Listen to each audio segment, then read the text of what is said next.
Assalamualaikum warahmatullahi wabarakatuh. Selamat datang anak-anak, selamat berjumpa kembali dengan saya Pak Rendi.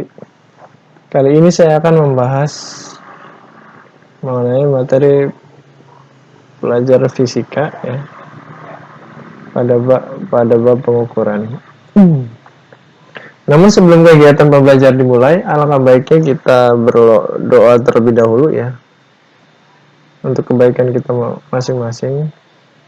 Marilah sebelum kita belajar, kita berdoa terlebih dahulu. Berdoa mulai. Berdoa selesai. Ya. Kali ini saya akan membahas tentang pengukuran. Tujuan pembelajaran kita kali ini yaitu setelah kalian mempelajari materi ini, kalian diharapkan memiliki kemampuan yaitu memahami definisi besaran dan jenisnya. Dan kedua, memahami sistem satuan dan dimensi besaran. Ketiga, memahami aturan angka penting dan notasi ilmiah. Keempat, memahami definisi pengukuran. Kelima, menggunakan alat ukur besaran panjang, massa, arus listrik, volume, dan waktu ya. Oke, langsung saja. Besaran ya. Mungkin kalian sudah mengetahui apa yang dimaksud besaran ya. Besaran adalah sesuatu yang dapat diukur atau dihitung dan dinyatakan dengan angka-angka. Besaran terdiri dari besaran pokok dan besaran turunan. Nah, sesuatu yang dapat diukur atau dihitung ya, atau dinyatakan dengan angka-angka ya. Misalkan kalian melihat sebuah bantal. Ya kan? Bantal itu dapat diukur atau enggak? Atau dihitung. Kemudian bisa dinyatakan dengan angka atau tidak. Kemudian masuk besaran atau tidak ya. Kalau sudah bisa diukur, dihitung ya, bisa dinyatakan dengan angka, itu bisa dinamakan besaran. Tinggal nanti kita mengkelompokkan apakah itu besaran pokok atau besaran turunan. Ya, besaran itu dibagi menjadi dua ya. Yang pertama adalah besaran pokok dan besaran turunan. Besaran pokok adalah besaran yang satuannya telah ditetapkan terlebih dahulu dan cara pengukurannya tidak bergantung pada besaran-besaran lain. Contohnya ya, kita mengukur bantal tadi ya, kita mengukur panjang bantal tadi ya, yang diukur ya panjang ya, tidak ada pengukuran yang lainnya. Misalkan massa ya, massanya kita ukur, kita timbang, oh massanya sekian ya. Jadi tidak bergantung pada besaran-besaran lain. Berbeda dengan luas ya. Misalkan kalian ingin mengukur luas, berarti bergantung dengan besaran pokok ya. Karena luas kan besaran turunan. Contoh kita ingin mengukur luas, berarti kita harus mengukur panjangnya terlebih dahulu ya. Panjang kali lebar atau panjang kali panjang ya, itu dinamakan luas.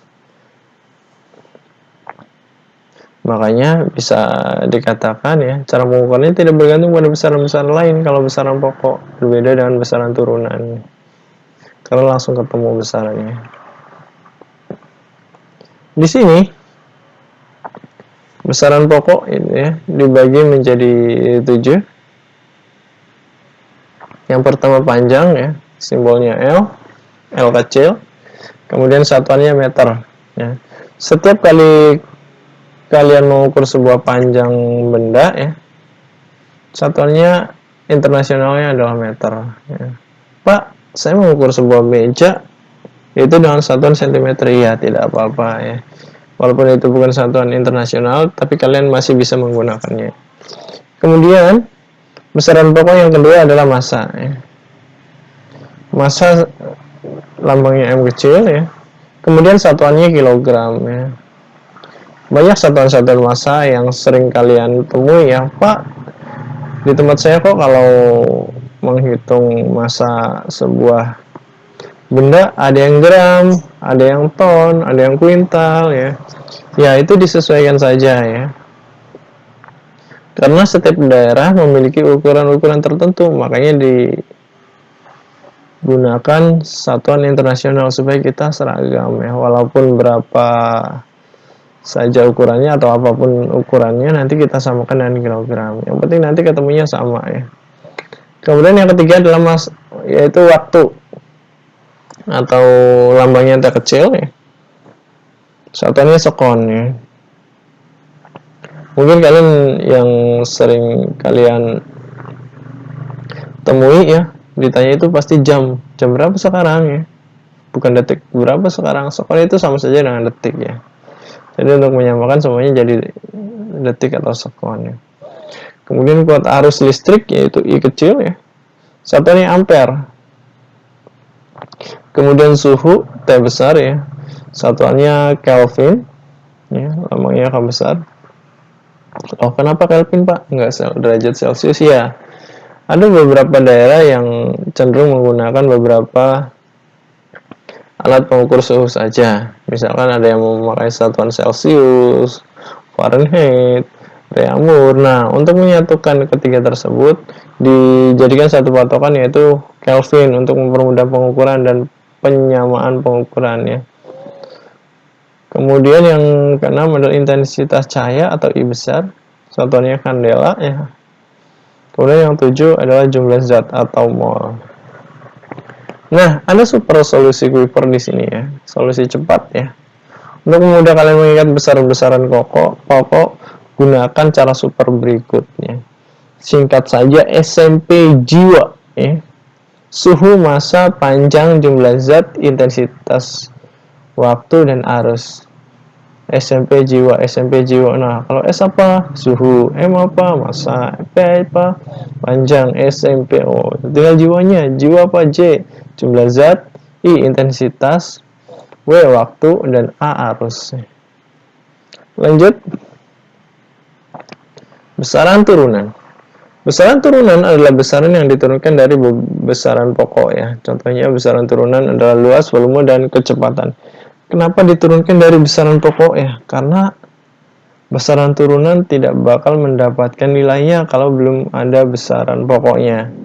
Contoh ketika kalian ingin mengukur luas ya, luas itu lambangnya A besar ya, satuannya meter kuadrat ya, atau meter pangkat 2. Jadi kalau kalian ingin mengukur luas, otomatis yang kalian ukur adalah besaran pokok terlebih dahulu, yaitu panjangnya.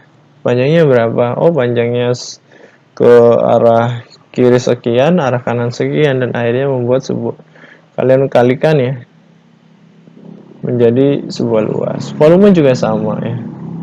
Volume didasari dengan besaran pokok yang namanya panjang.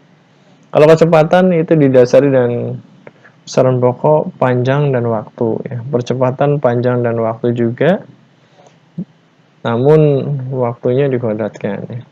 Kemudian gaya itu lambangnya F ya, satuannya N atau kalian bisa sebut Newton ya. Newton itu sama saja satuan kilogram meter per sekon kuadrat ya. Kemudian yang keenam adalah usaha itu W besar, dan satuannya J ya, atau joule, kilogram meter kuadrat per sekon kuadrat. Kemudian massa jenis Rho ya, satuannya kilogram per meter kubik. Dan ke-8 tekanan P ya, P kecil, satuannya kilogram per meter sekon kuadrat. Yang kemudian 9 adalah daya ya, P besar, satuannya adalah watt ya, atau kilogram meter kuadrat per second pangkat 3. Sebenarnya masih banyak besaran-besaran turunan lainnya ya, tapi kalau dituliskan di sini semua nanti nggak bakal selesai saking banyaknya ya. Karena hampir beberapa persamaan atau beberapa rumus itu menunjukkan besaran turunan ya. Jadi ada dua tadi, besaran pokok dan besaran turunan. Kemudian kita bahas mengenai satuan. Satuan adalah ukuran atau pembanding suatu besaran ya. Satuan terdiri dari dua sistem. Satuan pertama kali dikenal adalah sistem MKS. Ya, satuannya itu bisa dikenal meter, kilogram, sekon, itu yang paling sering digunakan. Kemudian satuan ini bersama 4 satuan besaran pokok lainnya ya, ditetapkan sebagai satuan internasional ya. Seperti yang saya sebutkan tadi di besaran pokok ya, di sana tercantum satuan internasionalnya didampingi dengan Kelvin, ampere, candela, dan mol. Kemudian di beberapa wilayah lain ya, ada memiliki sistem satuan kedua ya, yang sering digunakan yaitu sentimeter gram sekon ya. Dan sekarang kalian mau menggunakan mana saja sama saja, tapi untuk di suatu beberapa soal ya, contoh soal biasanya memakai satuan internasional ya. Kemudian penulisan sistem satuan dapat ditambahkan awalan kata di depannya. Awalan ini menyatakan besarnya faktor pengalih pada satuan. Berikut ini tabel faktor pengalih yang mewakili nama awalan satuan. Oke, berikut ini tabel faktor pengalih yang mewakili nama awalan satuan ya.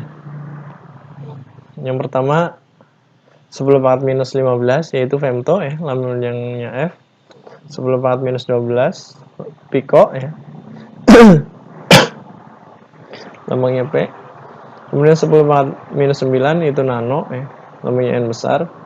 Kemudian 10 pangkat minus 6 mikro ya, pangkatnya mu ya, lambangnya mu ya. Nah, mungkin mulai dari sini kalian agak familiar ya, yaitu 10 pangkat minus 3 mili ya. Kalau sesuatu yang mili berarti 10 pangkat minus 3 atau satuan yang dibagi 1000 ya. Kemudian kalau 10 pangkat 3 atau ribuan ya, itu nama awalannya kilo ya. Misalkan gram, kalau 1000 gram berarti kilogram. Kalau 10 pangkat minus 3 gram berarti miligram ya. Kemudian ini ya, 10 pangkat 6. Kalian sering menggunakan kuota ya. Kalau kalian beli kuotanya 1 mega berarti itu sebenarnya adalah 1 juta. Misalkan 1 megabyte berarti 1 juta ya. 1 juta byte yang kalian pakai ya. Kemudian misalkan Pak, saya itu seringnya beli kuotanya giga ya. Kalau giga itu berarti 10 pangkat 9 ya. 10 pangkat 9 berarti apa itu? Setelah juta berarti ya, apa biasa yang kalian sebut kalau ada satuan angka itu miliar ya. 10 pangkat 9 itu dinamakan giga ya. Berarti kalau kalian menggunakan sebuah data 1 giga itu sama dengan 1 miliar byte-nya. Nah, kalau tera mungkin kalian jarang memakainya ya. Kebanyakan kalian untuk pemakaian perorangan biasanya menggunakan kuota yang beberapa giga saja ya. Kalau di zaman saya ya, kuota 1 giga itu awet banget ya. Kenapa awet banget? Karena zaman dulu cuma ada Facebook. Ya kan? Ada Facebook saja. Kalau chatting pakai Mig 33 ya. Kalau zaman sekarang ya kan, kuota 1 giga paling 1 hari. Kenapa? Karena nontonnya video di YouTube ya. Video di YouTube, kemudian nonton streaming ya. Kemudian gambarnya gambar bagus-bagus. Zaman dulu ya gambarnya ala kadarnya, videonya juga sama. Paling kualitasnya 360 pixel itu udah bagus banget. Kalau zaman sekarang kualitasnya semakin tinggi berarti semakin besar data yang kalian pakai. Ya. Sekarang 360 pixel jelek banget ya, karena HP kalian bagus-bagus ya. Minimal yang kalian inginkan ya kan. Videonya berdurasinya panjang, kemudian resolusinya minimal 720 pixel, 1080 pixel ya, sampai HD, sampai Ultra HD. Kemudian cara penulisan suatu besaran dengan menggunakan lambang-lambang besar kandungan pokok itu dinamakan dimensi. Dimensi dituliskan dengan lambang tertentu dan diberi kurung persegi ya. Dimensi memiliki kegunaan lain yaitu yang pertama untuk mengungkapkan adanya kesetaraan, misalkan energi kinetik memiliki dimensi yang sama dengan usaha. Dengan demikian terdapat kesetaraan antara energi kinetik dan usaha. Dan kedua untuk menyatakan ketepatan atau ketidaktepatan suatu persamaan. Oke, di sini merupakan tabel dimensi ya. Panjang ya, satuannya meter, dimensi L besar. Masa ya, massa kilogram ya. Satuannya M besar ya. Kemudian waktu sekon T besar ya. Kemudian kuota arus ampere I besar I ya. Lalu suhu Kelvin, theta ya. Intensitas cahaya. Nah, kemudian di sini besaran turunannya. Satuannya kan M kuadrat ya. Kalau M kuadrat sama dengan panjang kali lebar. Ya. Panjang itu L, lebar itu L. Sehingga dimensinya adalah L kuadrat. Volume juga sama ya. Volume kan panjang kali lebar kali tinggi. Itu L kali L kali L. Sehingga L-nya pangkat 3. Kemudian kecepatan. Kecepatan itu LT minus 1. Kalau panjang kan kita pakai L ya. L dibagi T. T itu waktu, sehingga L dibagi T sama dengan LT minus 1. Kemudian untuk percepatan juga sama ya. Panjangnya itu L, kemudian dibagi dengan waktunya. Waktunya itu T kuadrat. Kemudian kalau T-nya kita angkat ke atas, sehingga LT minus 2. G juga sama, kilogram itu M ya. Kilogram itu M, panjangnya L, dibagi sekon kuadrat T minus 2. Joule juga sama ya. Tinggal dirubah-rubah saja ya di sini. Kalau adanya kilogram berarti di sini M. Kalau meter berarti L ya. Sampai sini ada pertanyaan? Kalau ada pertanyaan silakan masukkan ke kolom komentar ya.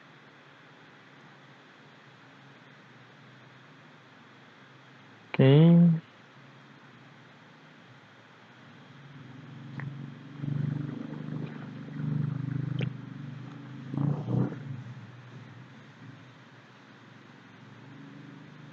Kemudian kita lanjut ke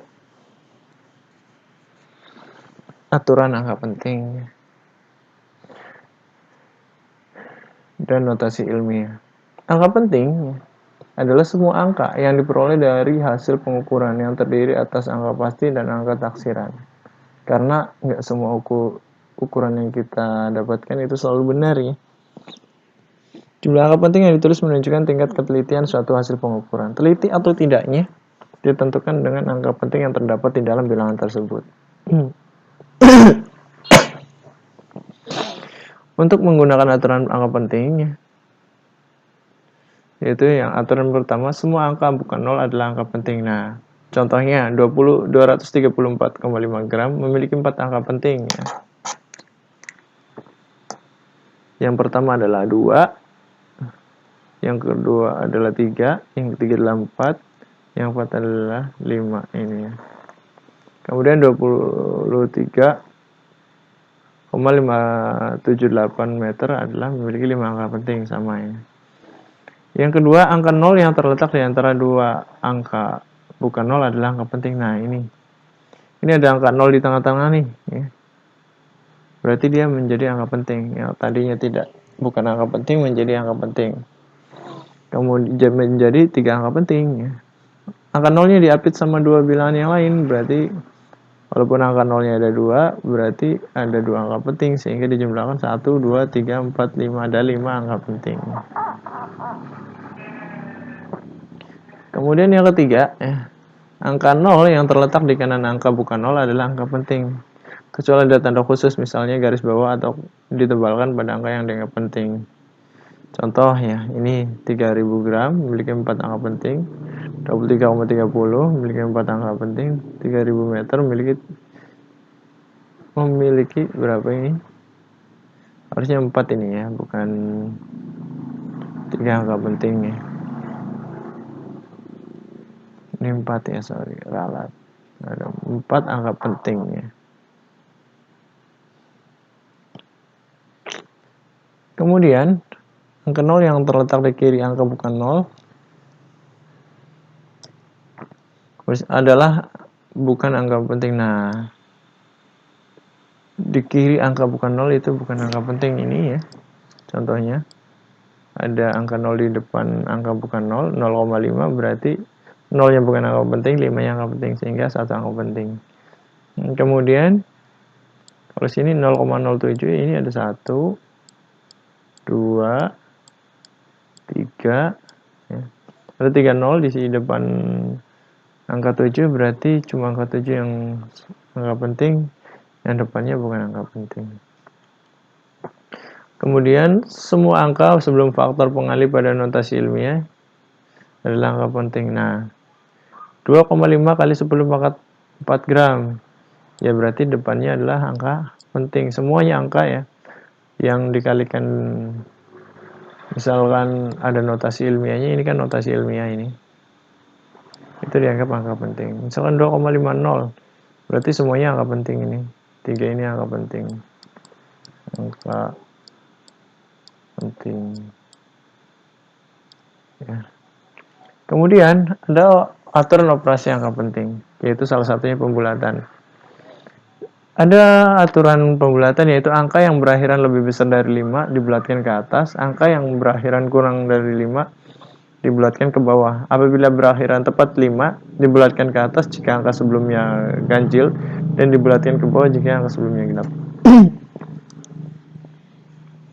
Contohnya misalkan 2,46. Nah, 6 kan lebih besar dari 5 nih ya.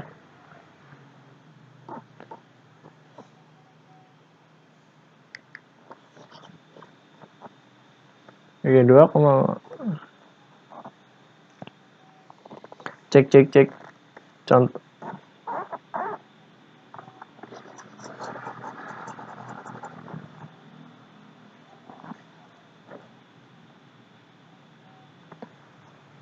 Contoh adalah 2,46 ya. 2,46 ya. Di sini ya. Di sini kan ada 4 nih. Ada 4.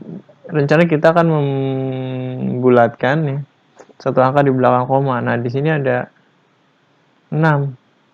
6 kan lebih besar dari 5. Otomatis kita bulatkan ke atas ya, naik ke 4 ya. Sehingga 4-nya di sini menjadi 5 ya. Dibulatkan ke atas atau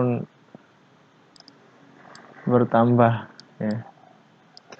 Kemudian yang kedua adalah 1,43 ya. Di sini 3 itu lebih kecil dari 5 ya. Dan kita ingin membuat pembulatan satu angka di belakang koma, otomatis kita naikkan ke depan. Namun angka 4-nya tetap ya. Karena angka setelah 4-nya tadi adalah kurang dari 5. Kemudian yang ketiga adalah 1,35. Kita juga sama ingin membulatkan satu angka di belakang koma. Oleh karena itu kita lihat, oh 5 nih pas ya. Enggak lebih, enggak kurang ya. Kemudian kita lihat depannya ganjil atau genap. Kalau ganjil dibulatkan ke atas, kalau genap dibulatkan ke bawah. Dan ternyata ganjil, berarti 5-nya masuk ke 3, dibulatkan menjadi 1,4.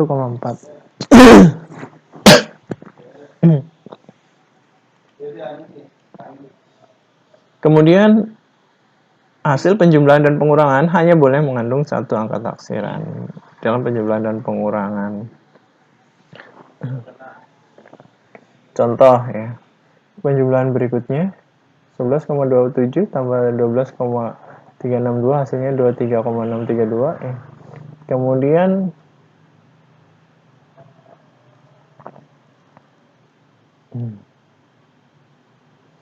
Hasilnya adalah, karena di sini menggunakan angka taksiran itu di belakang koma ada 1, di sini menggunakan 3 angka penting. Taksirannya berapa? 6 ya. Kemudian yang berikutnya 11,27 plus 12,362 plus 3,5 sama dengan 27,132 Untuk menggunakan angka taksiran berarti kita menggunakan 3 saja di sini. Angka taksirannya adalah 1 angka di belakang koma. Untuk perkalian dan pembagian angka penting ini aturannya.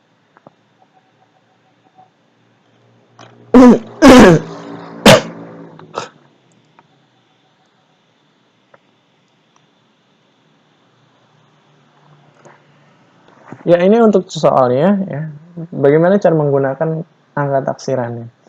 Misalkan kita mengoperasikan sebuah bilangan 3,6 dikurangi 0,54, hasilnya adalah 3,06. Oleh karena hasil pengurangan hanya boleh mengandung satu angka taksiran, maka hasilnya adalah 3,1, yaitu 2 angka penting. Ini angka taksirannya ini ya. 1 angka di belakang koma ya. 1 angka taksiran.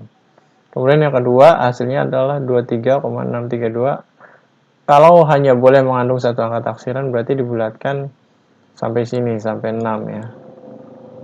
Berarti 23,6 ya.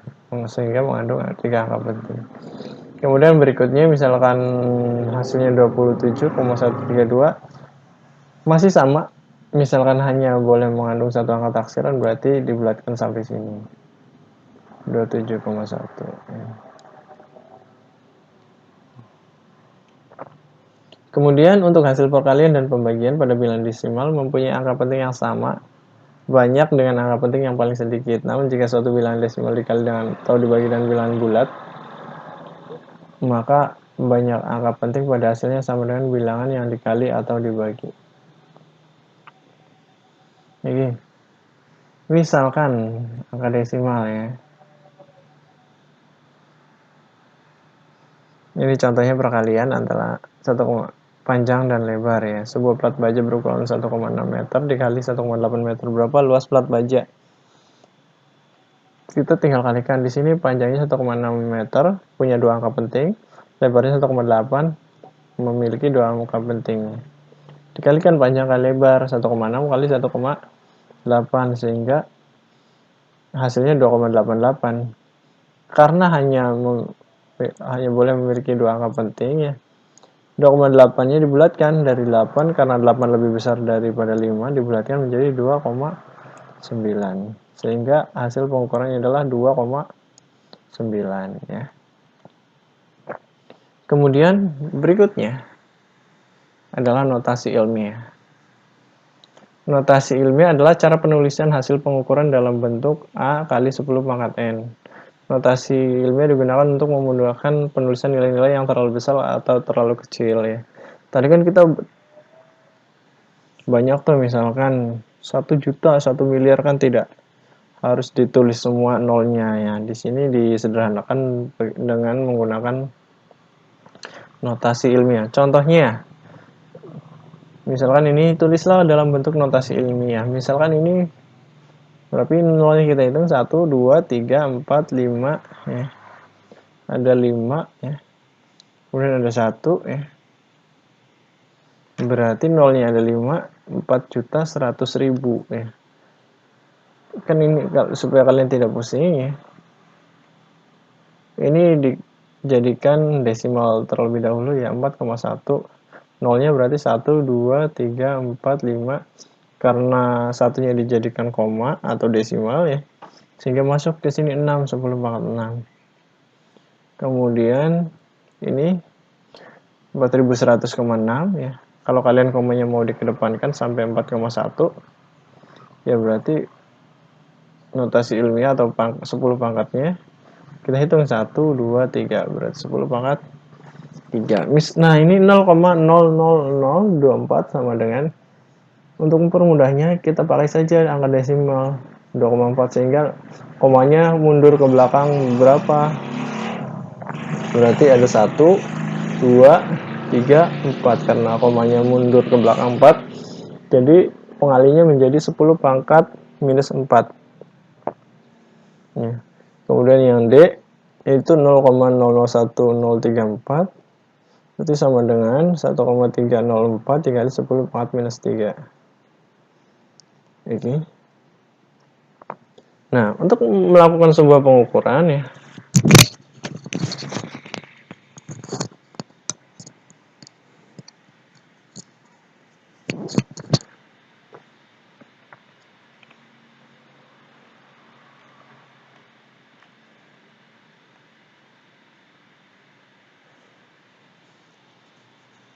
oke, kita lanjut ya.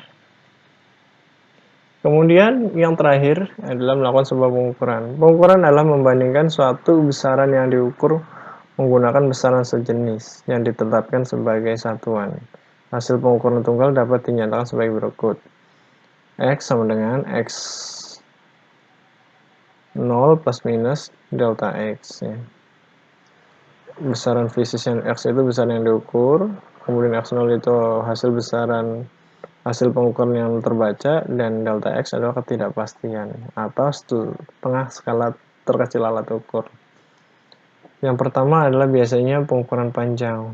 Pengukuran panjang menggunakan mistar, jangka sorong, dan mikrometer sekrup ya. Mistar memiliki angka terkecil sebesar 1 mm. Tingkat ketelitian mistar adalah setengah dari skala terkecil tersebut, yaitu 0,5 mm atau 0,05 cm. Contoh ini ya, ada yang mengukur sebuah benda ya. Hasil pengukuran terdiri dari di atas adalah, di sini kan 3,1 ya. Oh, 3,1 cm. Karena mengukurnya tidak dari 0, maka dikurangi oleh 0,3 ya. Karena di sini kan di garis ketiga ya, atau 0,3, sehingga hasilnya 2,8 cm. Cara penulisannya adalah 2,8 plus minus 0,05 cm ya. Dituliskan tingkat ketelitiannya, jangka sorong ya. Kemudian jangka sorong itu memiliki skala terkecil 0,1 mm atau 0,01 cm. Nah, di sini kan ini bagaimana cara membaca ya hasil ukur jangka sorong. Nah, di sini kan ada nilai 0 ya. Kita lihat ini skala utama, yang bawah skala nonius. Skala utamanya kita hitung ya. Skala utamanya kita hitung. Ada berapa sebelum angka 0 yang di bawah? Ada berapa baris? 1, 2, 3 ya. Karena sebelum 1 dan setelah 0, berarti ini adalah 0,3. 0,3 ya. Kemudian lihat juga ya skala noniusnya atau skala yang paling berimpit. Dari 0 yang paling bawah, kita lihat skala yang paling berimpit mana. Oh, ini Pak. Berarti skala yang paling berimpit adalah, kita hitung setelah 0, 1, 2, 3.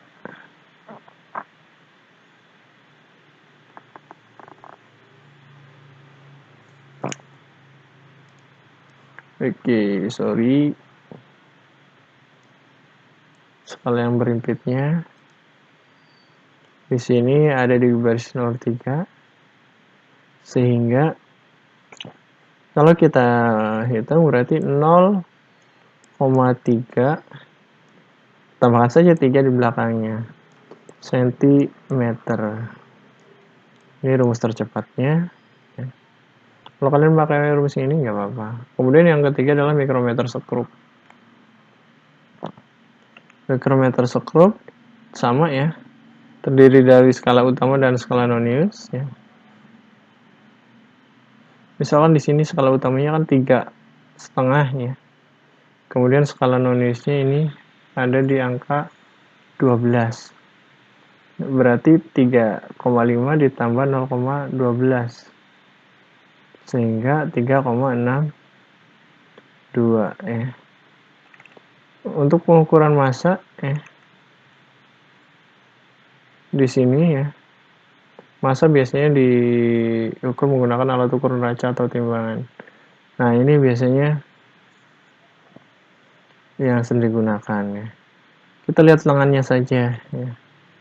Misalkan lengan paling atas 400 gram, kita tulis 400. Lengan paling tengah 70 lengan paling depan itu ada 9, berapa ini, berarti 1, 2, 3, 4, 9,4. Kemudian dijumlahkan semuanya, 400 tambah 70 tambah 9,4 gram, sehingga 479,4 gram. Kemudian berikutnya adalah pengukuran arus atau tegangan listrik. Biasanya digunakan ampere meter untuk kuat arus, dan sedangkan voltmeter untuk digunakan untuk mengukur beda potensial. Nah, kalau ini biasanya orang-orang yang sering berhubungan dengan listrik ya, ini harus ada batas ukurnya ya, batas ukurnya 0 sampai 5. Kemudian hasil pengukuran di atas sebagai berikut. Nah, misalkan ini mengukur sebuah kuat arus ya, skala jarumnya ada di 60, kemudian skala terbesarnya ada di 100, berarti hasil pengukurannya adalah skala jarum bagi skala akhir. 60 dibagi 100, batas ukurnya 5 dikali 5, sehingga 60 bagi 100 itu 0,6, 0,6 kali 5, sehingga 3 ampere. Oke, kemudian untuk pengukuran volume benda tidak beraturan ya, kita bisa menggunakan gelas ukur yang terisi zat cair ya. Karena volume yang masuk pada suatu gelas ukur tersebut sama dengan volume yang ada dalam gelas ukur ya. Bagaimana caranya? Dengan mengukur volume, pertambahan volume yang terjadi ketika ada sebuah benda masuk. Contohnya V2 adalah 100 ml, V atau volume pertama adalah 50 ml. Di situ kan sudah kita ketahui ya, tadinya kita memilih gelas ukur yang terisi zat cair cuma 50 ml. Namun setelah kita masukkan sebuah benda atau logam menjadi 100 ml di sini. Sehingga ya, oh ternyata bertambah 50 ml, dan bendanya tersebut kita bisa simpulkan ya, volume benda di samping adalah 50 ml. Kemudian untuk mengukur waktu suatu peristiwa yang sedang berlangsung dengan menggunakan alat ukur stopwatch. Nah, ini stopwatch yang sering kita gunakan ya. Ini detik ya atau sekon ya. Kalau di sini menitnya. Sehingga kita langsung saja di sini kan udah ya. Karena ada jarum kedua berarti 2 menit. Di sini jarumnya jarum ke 10. Ini yang paling panjang ya, 11. 12 berarti 12 sekon. Berarti di sini ada 2 menit 12 sekon. Oke, untuk memperdalam pemahaman kalian, kita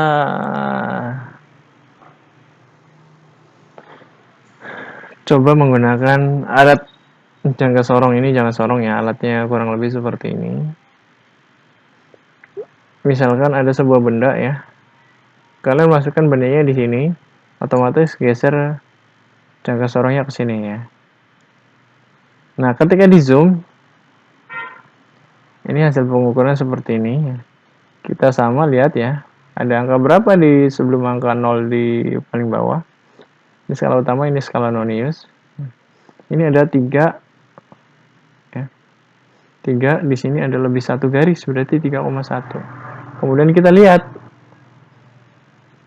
ya, garis yang berimpitan di sini ada 8 ya, sehingga 3,18 sama ya. Sini 7,4. angka yang berimpitannya nggak ada di angka 0, berarti 7,40. Ya.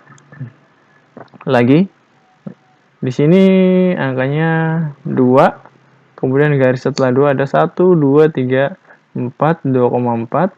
Kemudian kita cari ya, garis yang berimpit ya, yang paling lurus atas bawah 4 ya, sehingga 2,44 cm. Oke.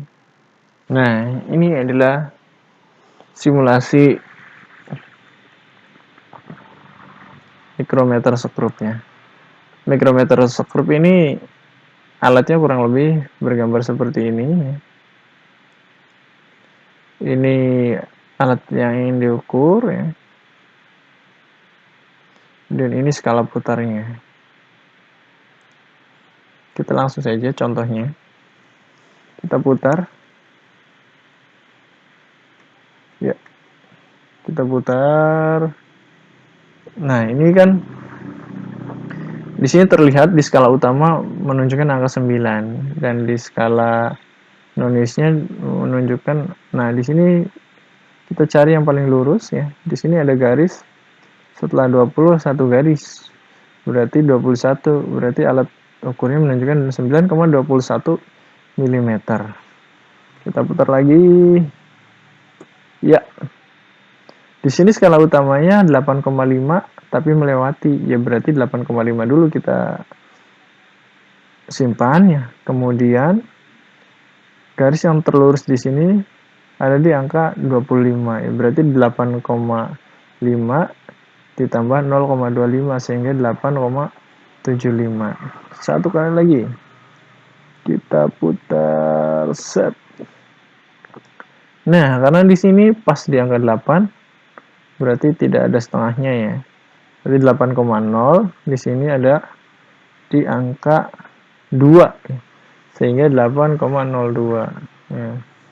Oke, sampai sini pertemuan kali ini.